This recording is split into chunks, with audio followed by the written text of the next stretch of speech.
Hello guys, welcome to my channel. In this video, pag-aaralan natin kung paano mag-subtract ng polynomials.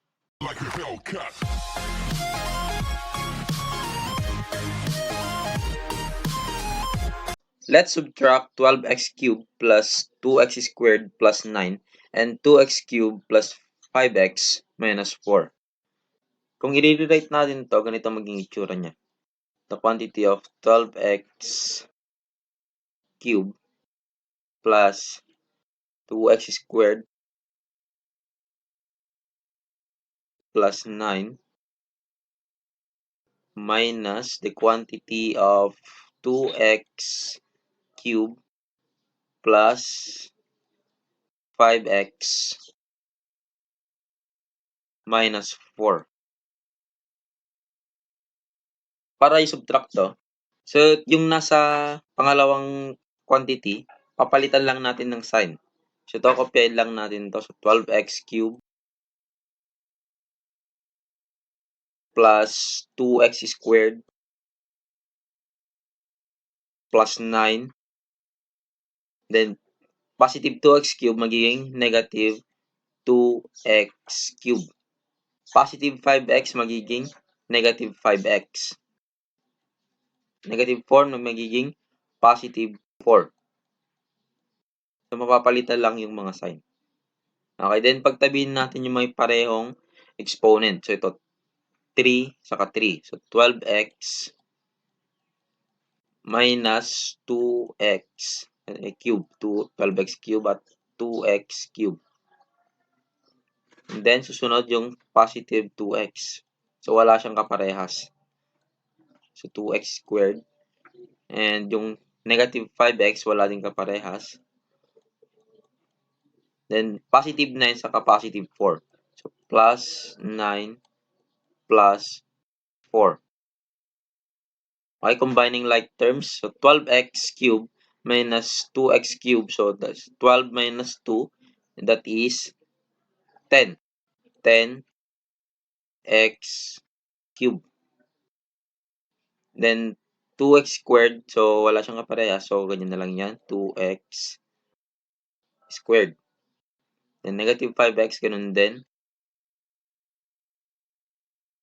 Then, 9 plus 4, that is 13. So, that is plus 13. So, ito yung sagot.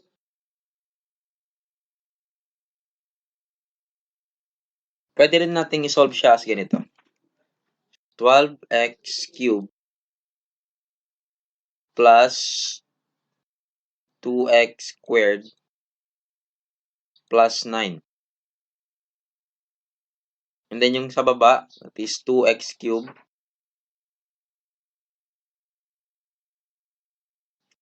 plus 5x. So, wala siyang katapat. Hindi natin siya tatapat sa 2x squared, ha? Then, negative 4. So, subtract lang natin. 12 minus 2, that is 10. So, 10. Then, copyin lang natin yung x cubed. Then, ito, 2x squared, walang katapat. So, bring down 2x cubed. 2x squared. Then, 5x, so plus 5x. And 9 minus negative 4, yan ay magiging 9 plus 4. And 9 plus 4, that is 13. Positive 13. Next example, subtract 5a squared b plus 8ab squared minus 4ab plus 2 and 7a squared b plus 6ab squared minus 3ab plus 1. Gawin na lang natin yung pangalawa. Pagtapat-tapatin natin. So, 5a squared b plus 8ab squared minus 4ab plus 2. And then, 7a squared b. So, tapat natin siya kapareho niya. 6ab squared. So, dito rin. 6ab squared minus 3ab. So, dito. And then, plus 1. 5 minus 7, that is negative 2. Then, kopyahin natin yung a squared b.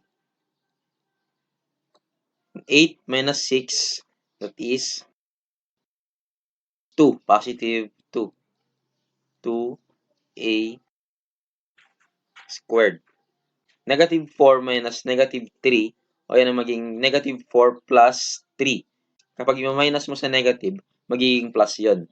So, negative 4 plus 3, or 4 minus 3, that is negative 1.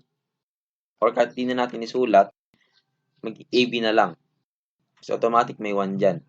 Then, 2 minus 1, that is 1. So, plus 1. Kung gusto nyo naman gamitin yung isa, pwede rin naman. So, 5a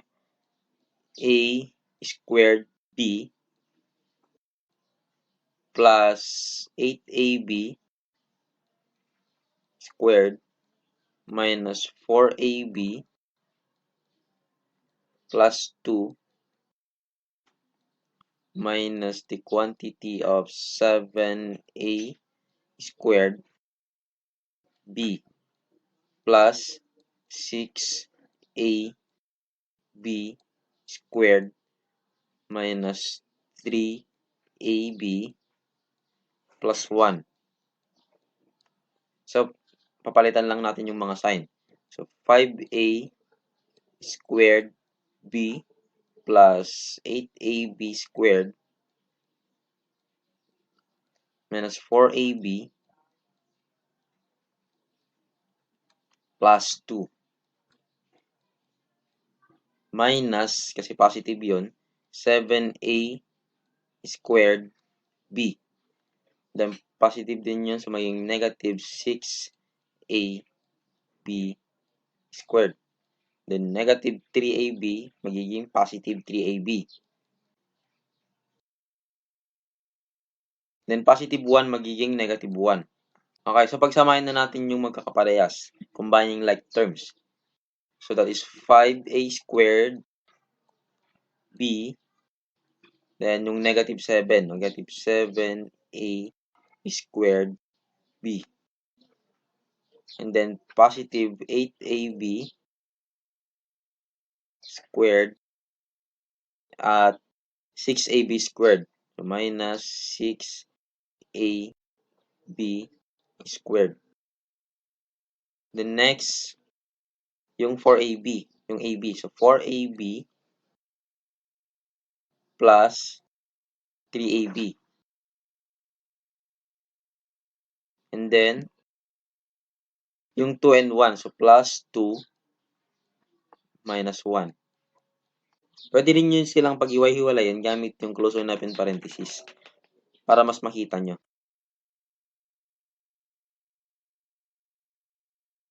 So, 5 minus 7, that is negative 2. So, negative 2, then copy lang natin yung a squared b. And then, 8 minus 6, that is positive 2. So, positive 2ab squared. Then, negative 4 plus 3, that is negative 1. Or, kahit din natin isulat, so negative ab na lang. Then, 2 minus 1, that is negative or positive 1. Another example. Yan, ito mahaba-haba na to. A squared b squared c squared plus 4abc minus 2ab squared c minus 8a squared bc plus 2abc squared minus 15 and 5a squared b squared c squared plus abc minus ab squared c minus 3a squared bc plus 2abc squared minus 7. So, mahaba siya. So, mas magandang solve na lang natin pag ganito para hindi na kayo malito. So, since magkakatapat-tapat naman yung magkakaparehas yung exponent and variable, so, ganyan na lang yan. So, siguraduhin nyo lang na magkakapareho yan. So, a squared, b squared, c squared, abc. A, b squared, c. A squared, b, c. A, b, c squared, then yung walang variable. Okay, so solve natin. So, ito, meron niyang 1. At wala, meron Meron yung 1. So, 1 minus 5, that is negative 4a squared b squared c squared. Kopyahan lang natin yung mga yan. Okay? Then, 4 minus 1, meron ding 1 ito, and that is 3. So, plus 3. Then, kopyahan natin yung ABC. Meron ding 1 to. So, yan ay minus negative, so magiging plus. So, negative 2 plus 1, that is negative 1. Kaya din natin isulat. So, yan ay b squared c.